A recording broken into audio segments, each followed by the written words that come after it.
Bonjour tout le monde. Donc aujourd'hui, on va vous présenter de manière très simple l'utilisation d'un logiciel d'analyse statistique en ligne. Donc, il est réservé aux professionnels de santé ayant réalisé des analyses statistiques et bien sûr, il peut être utilisé aussi par les non-professionnels de santé. Donc, c'est un logiciel qui va vous aider à effectuer des analyses statistiques correctes et bien sûr adaptées en fonction de vos données. Donc, le logiciel s'appelle donc P-Value.io. Vous allez mettre sur la barre de recherche P-Value.io. Voilà. Vous allez appuyer sur le lien. Il va vous renvoyer vers cette page. Donc, c'est un logiciel de statistique en ligne qui permet de faire des analyses descriptives et de varier de courbes, de Servi, courbes de Kaplan, les analyses multivariées et les différentes régressions. Il permet également, on va le voir, l'exportation des graphiques sous forme Word et il permet aussi de exporter aussi les données sous forme Word et de générer aussi les différents graphiques et tableaux. Donc, vous allez appuyer sur démarrer l'analyse. D'accord?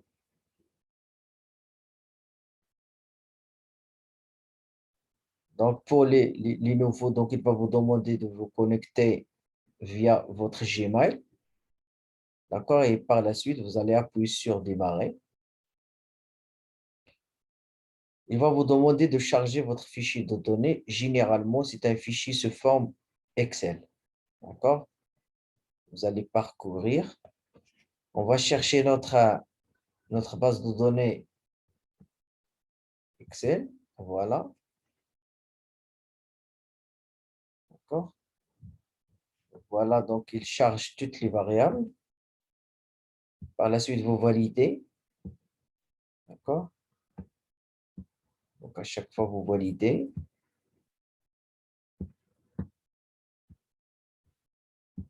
D'accord?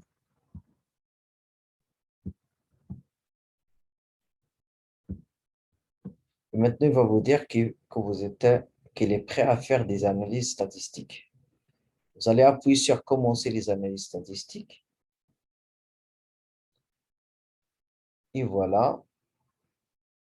Est-ce que vous voulez faire tout ce qui est descriptif, explicatif et même de prédire des modèles? D'accord? On commence par tout ce qui est simple, descriptif. Et vous voulez comparer les caractéristiques des patients selon, par exemple, l'âge de la maladie. D'accord? Et en fonction, par exemple, du sexe du patient. D'accord? Donc, vous avez ici toutes les variables que vous avez sur votre base de données. Donc, vous allez appuyer sur ce bouton vert. Il va vous donner les premiers résultats sur l'âge de la maladie. 60 ans, la moyenne avec l'écart type, la médiane. L'âge de la maladie minimum de votre population, c'est 35 ans. Et le maximum, c'est 80. Le nombre total, c'est 180. D'accord? Ici, si vous voulez changer les paramètres des graphiques et vous voulez augmenter la largeur des barres, vous voyez, d'accord? Et si vous voulez sauvegarder le graphique, vous cochez sur sauvegarder ce graphique.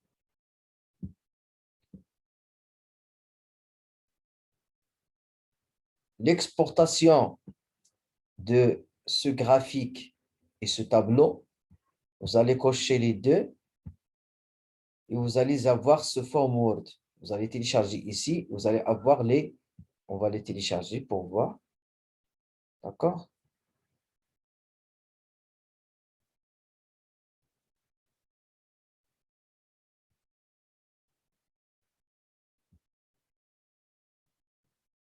D'accord? Et si vous voulez, quel est le choix du format du graphique? Est-ce que vous voulez le graphique sous forme d'image, PDF, TIFF, EPS, etc. La plupart des articles actuellement, ils demandent TIFF ou EPS, c'est-à-dire la bonne qualité, très bonne qualité de graphique. D'accord?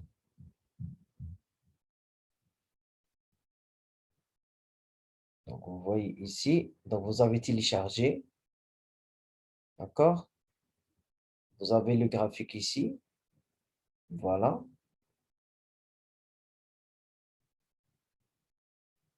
Sous forme d'image, le voilà.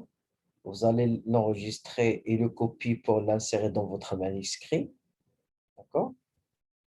Et vous avez le tableau sous forme Word des différentes données. Donc, et voilà, donc, un quantitative variable, qualitative variable, l'âge de la maladie, etc. D'accord?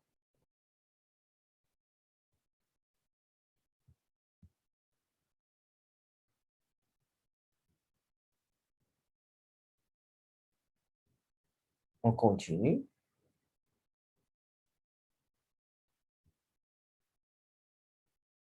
Maintenant, on va voir le sexe. Donc, la distribution de l'âge de la maladie en fonction du sexe.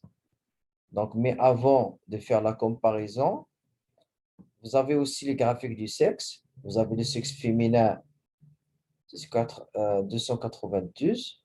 Masculin, ce sont 248.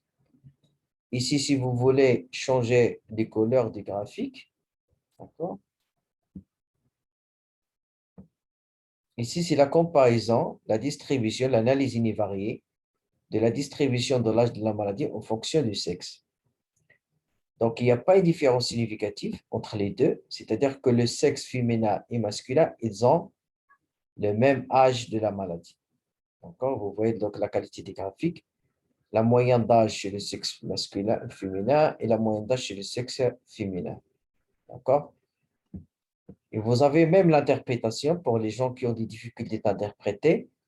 La moyenne d'âge maladie n'est pas significativement différente suivant le sexe. Pourquoi? Parce que le plus-value là est 0,05. D'accord?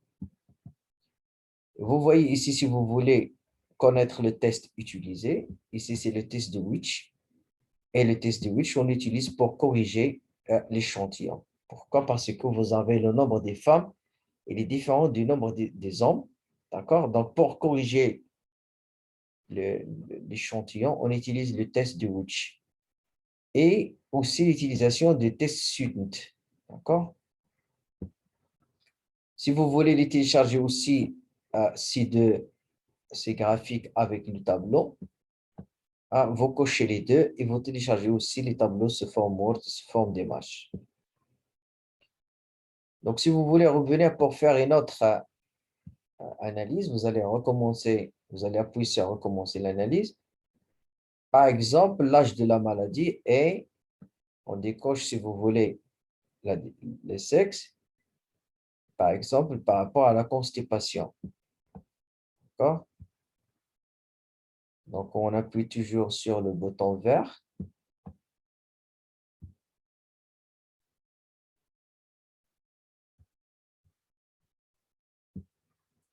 Donc, toujours l'âge de la maladie.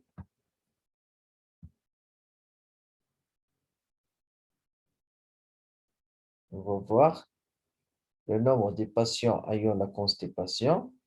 Et troisième information, c'est la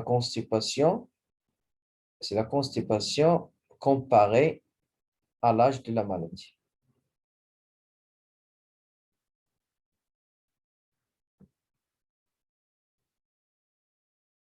Ici, c'est les premiers résultats. D'accord? C'est la constipation.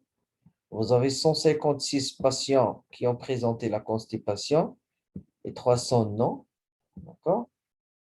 Ici, c'est l'âge de la maladie en fonction de constipation. D'accord? Et les patients qui ont, oui, la constipation, les deux qui n'ont pas la constipation. Donc, la moyenne d'âge, c'est 60 ans et le deuxième, c'est 59 ans. C'est presque le même âge. Donc, il n'y a pas, vous voyez, donc la moyenne d'âge n'est pas significativement différente suivant la constipation. Pourquoi? Parce que vous voyez ici, le p-value, c'est 37, 0,37, donc il n'est pas significatif. Et pour le test, c'est toujours le test de Witcher et Student. Si vous voulez télécharger les tableaux et les graphiques, vous appuyez sur télécharger les tableaux. On recommence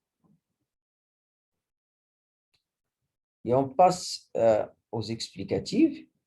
Par exemple, si vous voulez expliquer, vous souhaitez savoir si l'âge, par exemple, a une influence sur l'anxiété, par exemple.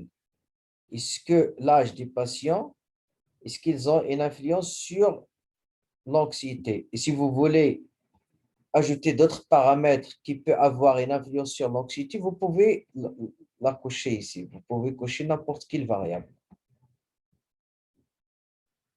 D'accord? Je vais cocher non, je ne souhaite pas réaliser des analyses de service. D'accord? Voilà. Donc, toujours l'anxiété. Nous avons 139 patients qui ont présenté l'anxiété. Maintenant, je cherche jusqu'au l'âge. Est-ce qu'il a une influence sur l'anxiété? Ici, c'est l'âge du patient, le jour de l'enquête. L'âge, le premier âge, c'est l'âge de la maladie. Donc, vous voyez donc l'anxiété,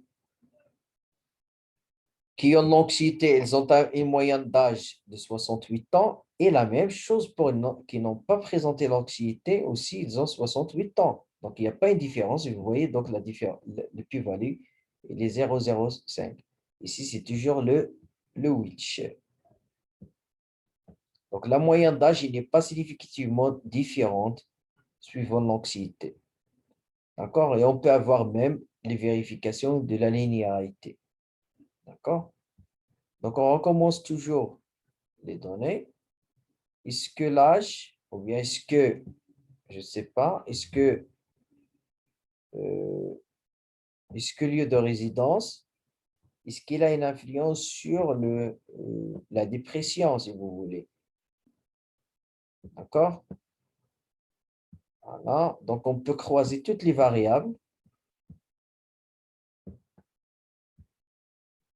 pour chercher ce qu'il y a une corrélation significative ou non entre les deux. Vous voyez donc la dépression 131, ils ont présenté une dépression, 400 non. Donc voilà donc lieu de résidence, donc lieu de résidence urbain et rural. Donc vous voyez donc il n'y a pas une différence significative. D'accord? Donc ici c'est le coefficient de Pearson. Pour voir ce qu'il y a une corrélation, on utilise le coefficient de Pearson ou bien Spearman. D'accord? On peut recommencer.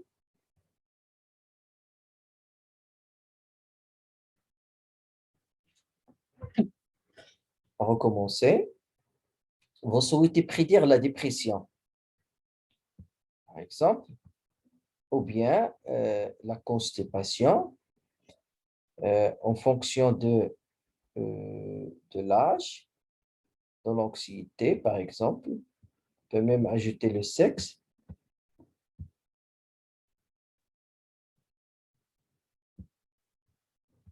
Ici, ce sont des résultats invariés.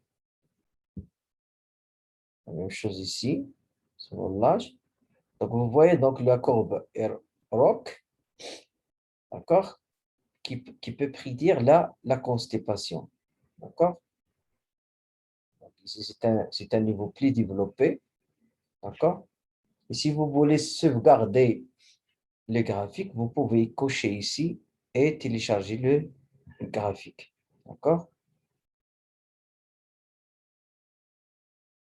Donc ici, pour les résultats de la constipation avec l'anxiété, donc vous voyez donc qu'il y a une différence significative suivant la constipation. Vous voyez donc la plus-value ici inférieure à 0,05 et le test utilisé, c'est le test de Witch. Donc, vous voyez donc la qualité des graphiques sur une très bonne qualité.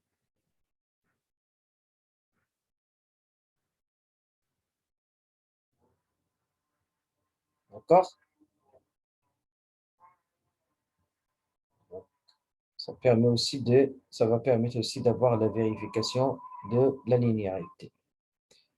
Donc, voilà des manières très simples l'utilisation de logiciels en ligne Q-Value.io.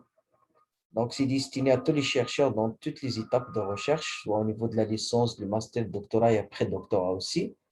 Donc, vous pouvez l'utiliser de manière très simple et surtout pour les étudiants qui ont des difficultés dans le choix des tests statistiques. Donc, voilà, donc, sur ce, donc, je vous laisse donc à la prochaine pour vous présenter un autre outil, un autre logiciel de gestion des données de recherche.